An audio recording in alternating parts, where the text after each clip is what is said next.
বন্ধুরা দেখতে পাচ্ছ মনে হচ্ছে আবার একটা মাছ বাঁধিয়ে ফেলেছে। ছাঁকনিটা বের করতে হবে, বড় আছে চিংড়িটা। দেখতে থাকো, ছাঁকনি নিয়ে নিলাম হাতে, দেখা যাক।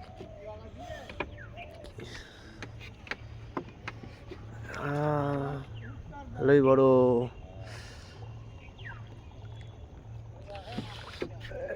ছাঁকনি করে নিলাম। এই দেখো, বড়শি খুলেই গেছে। একটু পরে হলেই তাহলেই মাছটা চলে যেত, একটু পরে হলেই মাছটা বেরিয়ে গেছিল। কামড় দিয়ে ধরেছে। সাইজের চিংড়ি একদম, ছাড় বাবা ছাড়, এই সাইজ।